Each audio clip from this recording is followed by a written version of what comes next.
দাসের ঘর তৃণমূল সংসদীয় দলে বাড়ছে বিদ্রোহীর সংখ্যা।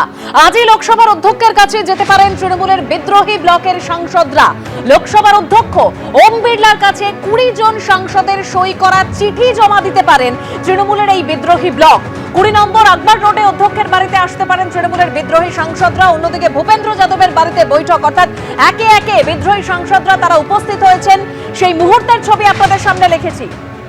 বাপি হালদার থেকে শুরু করে কাকলি ঘোষ, শতাব্দী রায়, মালা রায়, সায়নী ঘোষ, প্রসূন বন্দ্যোপাধ্যায়, দেব, অরূপ চক্রবর্তী প্রত্যেকেই এই বৈঠকে অংশগ্রহণ করবার জন্য উপস্থিত যখন হচ্ছেন, ঠিক সেই মুহূর্তের ছবি আপনারা দেখতে পাচ্ছেন।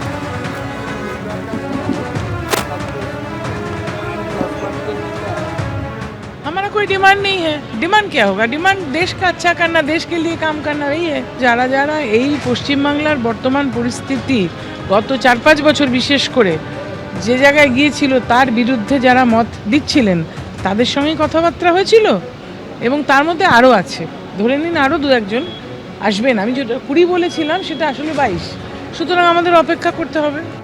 একটা জিনিস একটু বলছি, অভিষেক বন্দ্যোপাধ্যায়ের নেতৃত্বে মানতে পারছেন না? ওটা অভিষেককে জিজ্ঞেস করুন। আপনারা অভিষেক বন্দ্যোপাধ্যায়ের সাথে নেই? অভিষেককে জিজ্ঞেস করুন। আচ্ছা বলছি, মমতা বন্দ্যোপাধ্যায়, আরে মমতা বন্দ্যোপাধ্যায় নেতৃত্ব আমাদের। আচ্ছা মমতা বন্দ্যোপাধ্যায় তো দলটা তৈরি করেছে, এখন বয়স্ক হয়েছে, পাচ্ছে না। চলো। হ্যাঁ, আরে ভূপেন্দ্র যাদব তো আমার দলের লোক নয়, আগে তো তৃণমূল के साथ भी है। चलो, कितने सांसद हैं जो नाराज हैं? सब आ जाएगा, सब सारे सांसद आएंगे सर? सब आ जाएगा भाई, सब तो टीएमसी है ना, सब आ जाएगा। हम दीदी का बस है, हम लोग बोला है दीदी जो चाहिए होगा, कोई बात नहीं। लेकिन अभिषेक बनर्जी जो नेता है ना, उसको हम लोग मानते नहीं है भैया। बहुत दुख की बात है, वो लोग मेरा बात सुनते नहीं है, ये मेरा दुख की बात है। दीदी तो अच्छा आदमी है, बहुत बढ़िया आदमी है। दीदी हमारे आज भी रिगार्ड्स उनके ऊपर रिस्पेक्ट है। हम उनके लिए इतना सेक्रीफाइस भी करना चाहते हैं। तो बाकी सीनियर लीडर है ये सब, वो आपको बताएंगे। लेकिन आपका साइन तो आ गया ना, आपने तो ये ठीक है, लेकिन बस साथ में है, लेकिन बाकी सीनियर लोग बताएंगे। क्या नहीं, वो इस बारे में नहीं। लेकिन वहाँ पर बीजेपी के साथ जाना भूपेंद्र यादव की नहीं, बीजेपी के साथ हम नहीं, बीजेपी के साथ नहीं। একের পর এক বিদ্রোহী সাংসদদের বক্তব্য আপনাদের সামনে তুলে ধরলাম। আর সুকান্ত মজুমদার তিনি বলছেন যে এই বিদ্রোহী সাংসদদের বক্তব্য শুনে মনে হচ্ছে মমতা বন্দ্যোপাধ্যায়ের সঙ্গে আগামী দিনে অভিষেক বন্দ্যোপাধ্যায় ছাড়া এই দলে কেউ থাকবে না। আমার যা মনে হচ্ছে, তৃণমূল কংগ্রেসের এই বিক্ষুব্ধ গোষ্ঠীর যা বক্তব্য শুনতে পাচ্ছি বা মিডিয়ার মাধ্যমে দেখতে পাচ্ছি, আগামী দিনে মমতা বন্দ্যোপাধ্যায় এবং তার সাথে পার্টির সাথে অভিষেক বন্দ্যোপাধ্যায় ছাড়া আর কোনো সাংসদ থাকবে বলে তো মনে তো হচ্ছে না। বিক্ষুব্ধ শিবির কাকে বানাবেন এটা তাদের ব্যাপার, তারা সবাই মিলে বসে ঠিক করবে। সুদীপ বাবুকে বানাবেন না অন্য কাউকে বানাবেন, এর মধ্যে আমাদের কোনো বিষয় নেই। সুদীপ বাবু কার সাথে কথা বলেছেন না বলেছেন আমার জানা নেই, তবে আমি জানি একজন সাংসদ হিসেবে বিজেপির মন্ত্রীরা, সে মাননীয় প্রধানমন্ত্রী হন বা মাননীয় গৃহমন্ত্রী হন, এতটাই অ্যাপ্রোচেবল যে তাদের সাথে দেখা করা যায়, কথা বলা যায়। তারা অভিষেক বন্দ্যোপাধ্যায়ের মতো নয় যে কথা বলা যাবে না। তো এবার যে কোনো সাংসদ চাইলে কথা বলতে পারেন। সুদীপ বাবু তো সিনিয়র সাংসদ, 5-6 বারের সাংসদ, তিনি তো কথা বলতেই পারেন, দেখা করতে পারেন। ইতিমধ্যেই যে জল্পনা তৈরি হয়েছে, এই যে বিদ্রোহী ব্লক অর্থাৎ বিদ্রোহী সাংসদদের সংখ্যা আরো বাড়তে পারে। আমার দুই প্রতিনিধি এই মুহূর্তে সরাসরি আমার সঙ্গে রয়েছেন। একদিকে একদম অধ্যক্ষ স্পিকার অর্থাৎ ওম বিড়লার বাড়ির সামনে থেকে বিজেন্দ্র সিংহ, অন্যদিকে ভূপেন্দ্র যাদবের বাড়িতে বৈঠক, এবং সেই ভূপেন্দ্র যাদবের বাড়ির সামনে থেকে আমাদের অপর প্রতিনিধি শিবাশিস মৌলিকও রয়েছেন। তবে শুরুতেই আমি বিজেন্দ্রর কাছে যাব। বিজেন্দ্র, আজই অধ্যক্ষের কাছে সেই 20 জন সাংসদের সই করা সেই চিঠি জমা দিতে পারেন বিদ্রোহী ব্লক।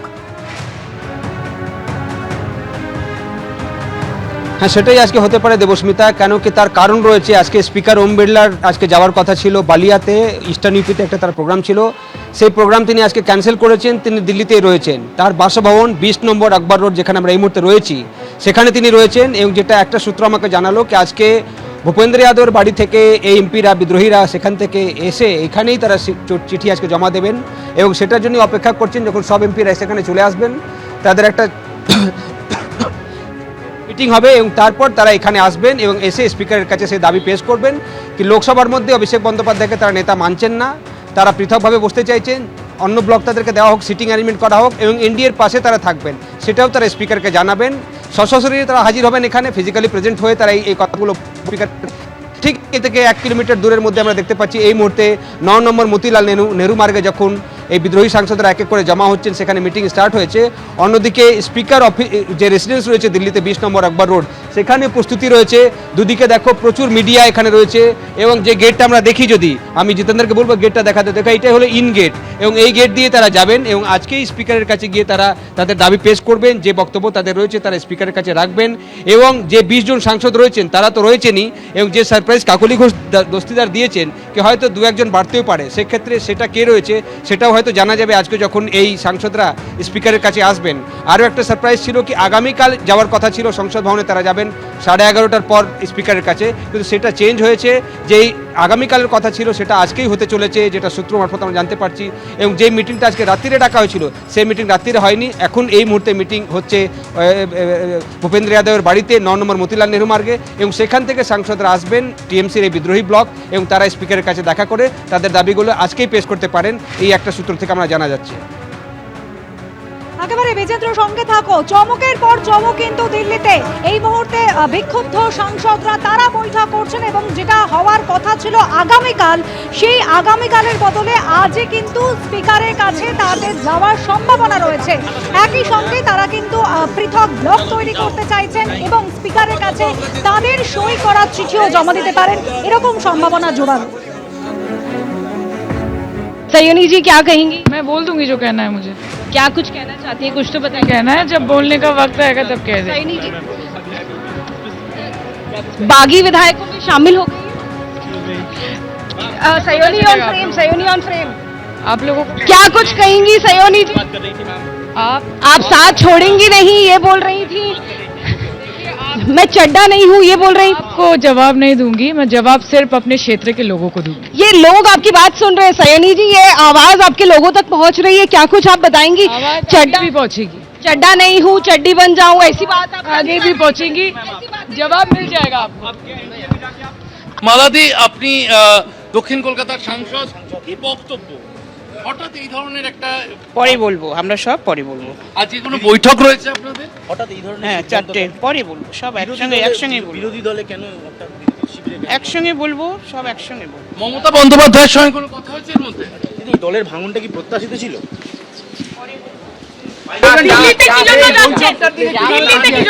লক্ষ্য রাখুন আপনারা সব দেখুন, হ্যাঁ আপনারা লক্ষ্য রাখুন সব দেখুন, একদম আপনারা লক্ষ্য রাখুন, দেখুন আপনারা লক্ষ্য রাখুন, সবটা দেখতে পাবেন একটু পরে। একটু দেরি হয়েছে। এই মালারায় সায়নী ঘোষ এবং কাকলি ঘোষ দস্তিদারের মতন বিদ্রোহী তৃণমূল সাংসদরা এই মুহূর্তে কিন্তু রয়েছেন 9 নম্বর মতিলাল নেহরু মার্গে ভূপেন্দ্র যাদবের বাসভবনে। শিবাশিস মৌলিক আমাদের প্রতিনিধি সরাসরি রয়েছেন আমাদের সঙ্গে। শিবাশিস, বিকেল 4টের কিছু পর এই তৃণমূল সাংসদরা তারা বৈঠক শুরু করেছিলেন, বৈঠক সম্পর্কে আর কি জানতে পারছো শিবাশিস? দেখো, সবার আগে বলি বৈঠক এখনো চলছে এবং যেরকমটা বলবো যে বেশ কয়েকজন সাংসদ আসতে দেরি হচ্ছে, কারণ প্রাথমিকভাবে একটা বৈঠক ভাবা হয়েছিল বঙ্গভবনে নৈশ ভোজের সঙ্গে বিদ্রোহী ব্লকের সাংসদরা তারা একটা বৈঠকে বসবেন, এরকমটা পরিকল্পনা ছিল। কিন্তু তার আগে আরও একটি বৈঠক আনা হয়েছে এবং সেই বৈঠক এই মুহূর্তে 9 নম্বর মতিলাল নেহরু মার্গ ভূপেন্দ্র যাদবের বাসভবনে সেখানে চলছে। সেখানে একে একে বিদ্রোহী ব্লকের সাংসদরা শতাব্দী রায়, কাকলি ঘোষ দস্তিদার, সায়নী ঘোষ, প্রসূন বন্দ্যোপাধ্যায়, সুদীপ বন্দ্যোপাধ্যায় তারা এসে জড়ো হয়েছেন এবং তারা কিন্তু বৈঠক শুরু করে দিয়েছেন।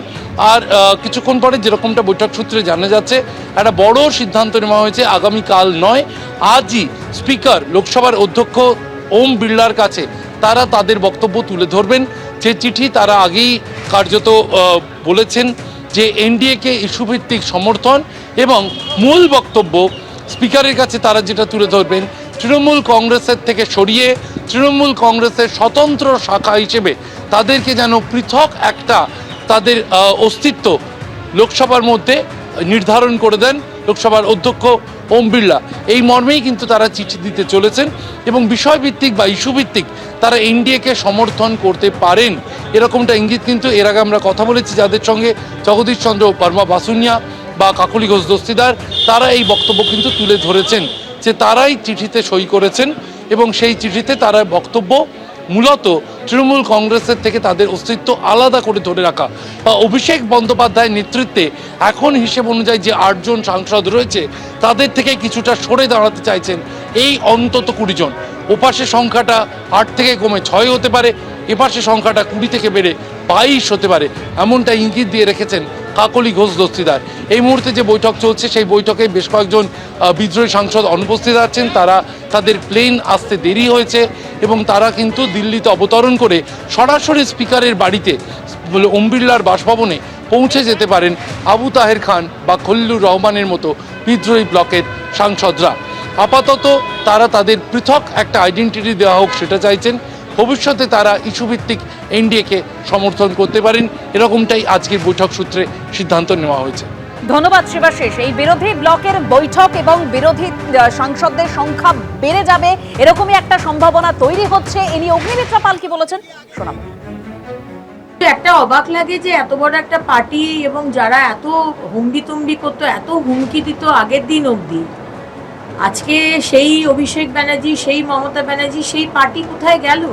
সুতরাং এটাই প্রমাণ হয়ে যায় যে পার্টির কোনো ফাউন্ডেশন থাকে না, কোনো দর্শন নেই বা কোনো নীতি নেই, শুধু কাটমানি সিন্ডিকেট আর তোলাবাজি করে একটা পার্টিকে টিকিয়ে রাখা যায় না, এটাই প্রমাণ হয়ে গেল।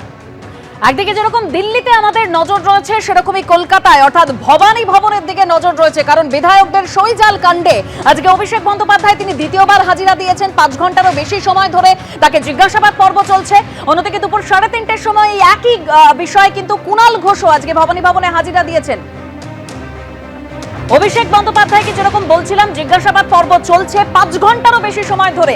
এখনো পর্যন্ত কি তথ্য আসছে সরাসরি চলে যাব, আবির দত্ত আমাদের সঙ্গে রয়েছেন। আবির, দেখো, এক প্রকার ম্যারাথন জিজ্ঞাসাবাদের পর্ব চলছে। 5 ঘন্টা ইতিমধ্যে অতিক্রান্ত। এর আগেও আমরা দেখেছি যে বৃহস্পতিবার দিন 5.5 ঘন্টা জিজ্ঞাসাবাদ।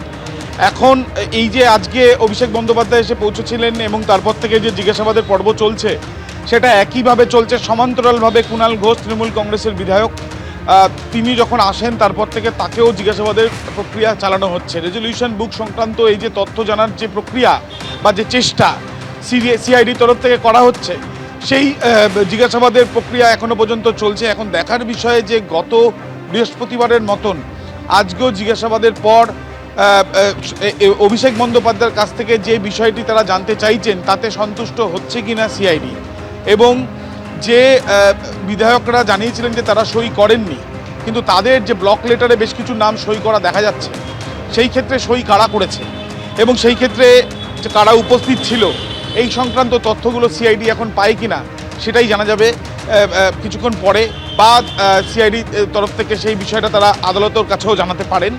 কিন্তু আপাতত যেটা দেখা যাচ্ছে যে এই ম্যারাথন জিজ্ঞাসাবাদের যে প্রক্রিয়া সমান্তরালভাবে একদিকে অভিষেক বন্দ্যোপাধ্যায় আরেকদিকে কুণাল ঘোষ, সেই প্রক্রিয়া চলছে। একদমই আবির, তুমি আমাদের সঙ্গে থাকো। এই নিয়ে দিলীপ ঘোষ কি বলেছেন সেই তথ্য আপনাদের সামনে তুলে ধরবো। তবে তার আগে ঠিক যে ছবিগুলো আপনাদের সামনে রাখছি, অভিষেক বন্দ্যোপাধ্যায় আজকে যখন ভবানী ভবনে পৌঁছন সেই মুহূর্তের ছবি দেখতে পাচ্ছেন। আজকে 12টার সময় তাকে তলব করা হয়েছিল, নির্ধারিত সময়ের 17 মিনিট আগেই পৌঁছে যান অভিষেক বন্দ্যোপাধ্যায়। কুণাল ঘোষ, তাকেও আজকে তলব করা হয়েছিল দুপুর 3:30 নাগাদ। কুণাল ঘোষকেও জিজ্ঞাসাবাদ পর্ব চলছে ভবানী ভবনে এই বিধায়কদের সইজাল কাণ্ডে।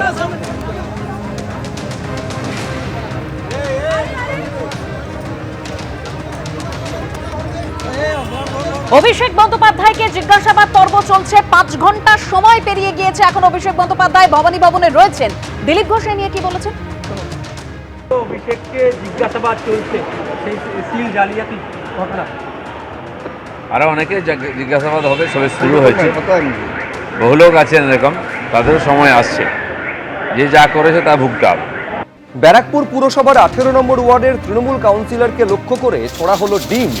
টিটাগড়ে নওশাদ আলমকে ঘিরে বিক্ষোভ দেখালেন স্থানীয়রা, ডিম ছুঁড়ে করলেন প্রতিবাদ।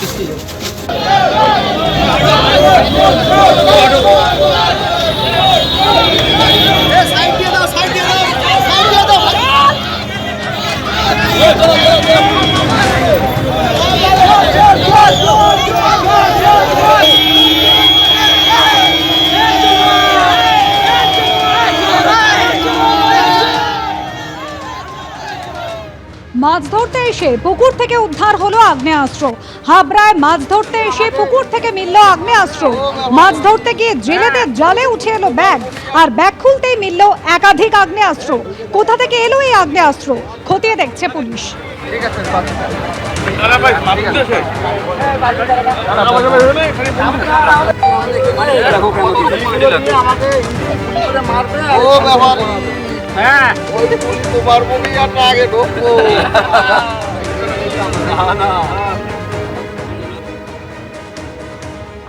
এবিপি আনন্দ, এগিয়ে থাকে, এগিয়ে রাখে।